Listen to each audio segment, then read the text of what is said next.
Hello and welcome. I am Judith TB. We begin the news beyond the continent in North America. A nail-biting U.S. presidential campaign heads into its final week with polls showing little daylight between the two candidates as they ramp up appeals to their respective bases to turn out and vote.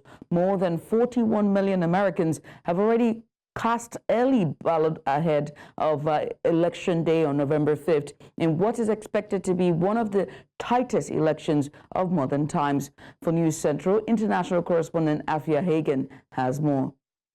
Former President Donald Trump packed a crowd into New York's famed Madison Square Garden Arena on Sunday, where, stoking tensions on immigration, speakers made crude remarks about Latinos, and advisor Stephen Miller declared America is for Americans and Americans only.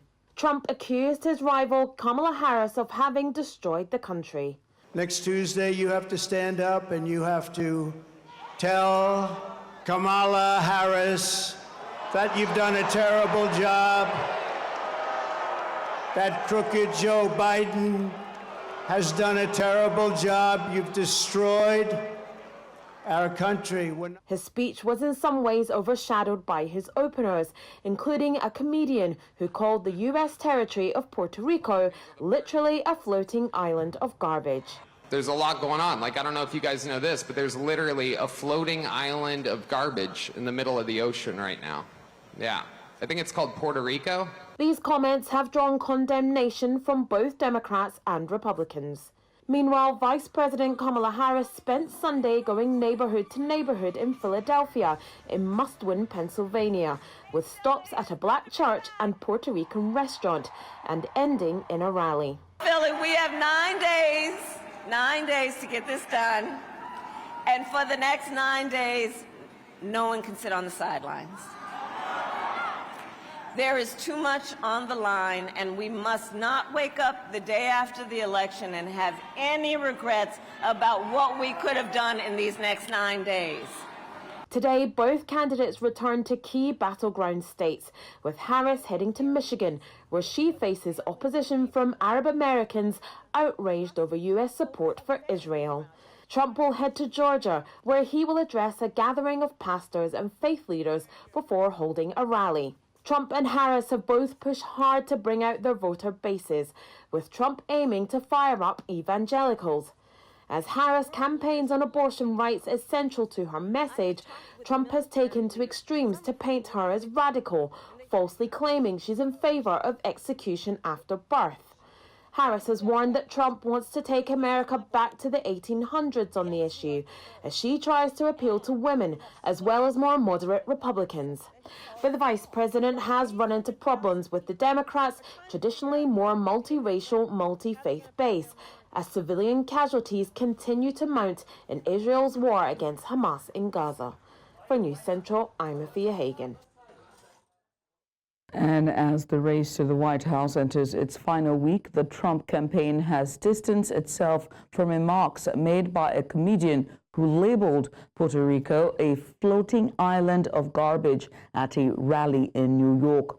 Republicans and celebrities have been reacting with fury to comedian Tony Hinchcliffe's racist joke about Puerto Rico during Donald Trump's marathon rally at Madison Square Garden. Recall that earlier that same day, Kamala Harris unveiled her proposals for the U.S. territory, which coincided with the fallout from the joke that failed in the stadium. According to Harris, Puerto Rico is home to some of the most talented, innovative, and ambitious people in the nation.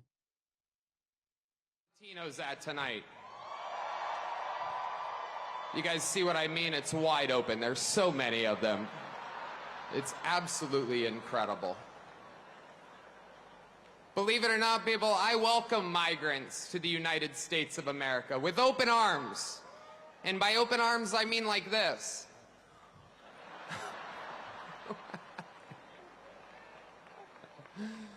It's wild. And these Latinos, they love making babies, too. Just know that. They do. They do. There's no pulling out. They don't do that. They come inside, just like they did to our country. Republicans are the party with a good sense of. Joining me on the news to discuss this is foreign policy analyst Bolu Michael B.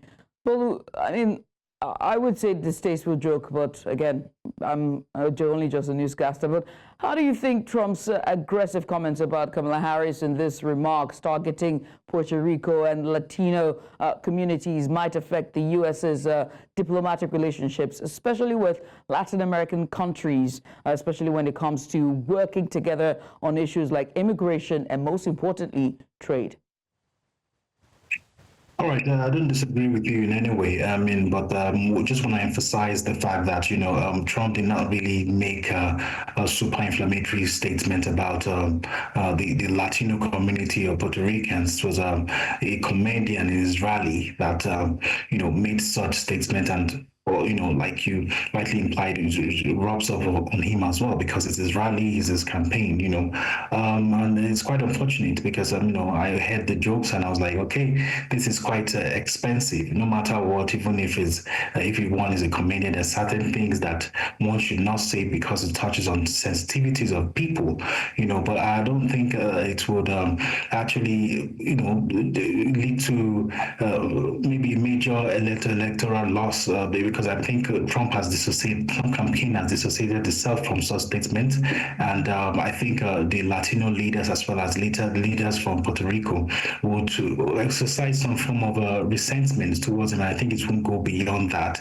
It will be a joke itself if a joke, leads to a substantial fallout. For example, in issues such as the crucial, like diplomatic alliances and diplomatic ties, or issues that lead with the immigration policy, because if rhetorics are to go by, then we wouldn't have any agreements or trades agreements in the world, really. And considering the close race and divided political climates, like you just mentioned, how do you think the winner will change, the U.S. foreign policy priorities, especially regarding important allies and even adversaries? Okay, I think the overall, the policies of both candidates will reflect the party ideologies, the ideology of the party. When certain parties in power, there's an expectation in terms of what the leader will do. For example, a Trump presidency would mean going back to the America First policy, which means lesser international engagement and more focus on domestic issues.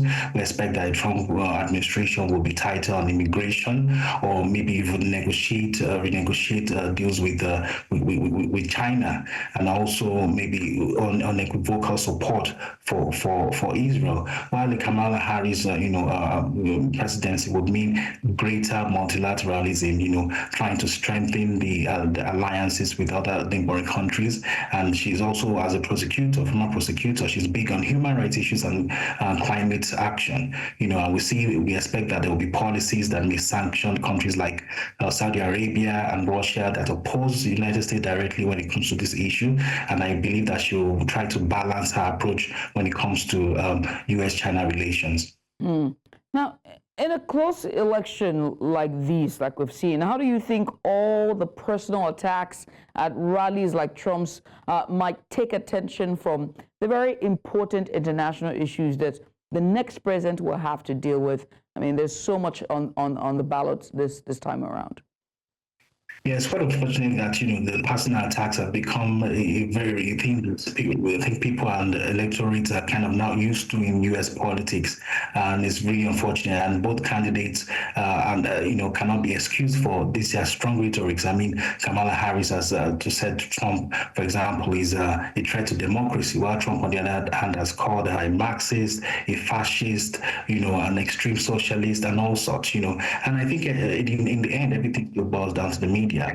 Because the media controls their participants. They have first-hand information of what's going on ground, and they dictate exactly what they want the people to see. So if the media is showing more of the rhetorics and less of issue-based conversations, then it's likely that it will be a major distraction, and it rubs on the global perception of the United States as well, because people start to see United States as like two kids fighting. I saw candidates in Netherlands, different opposing parties in the same place.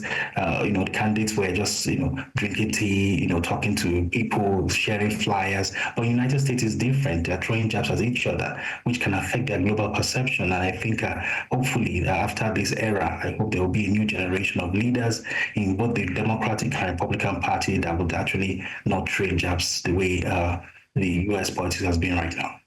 Well, and it's also just a shame to watch from the sidelines. Well, once again, Bolu, many thanks for doing this with us. Bolu Michael B. is a foreign policy analyst and joined us today just to give us more in-depth analysis on the run-up ahead of the U.S. elections.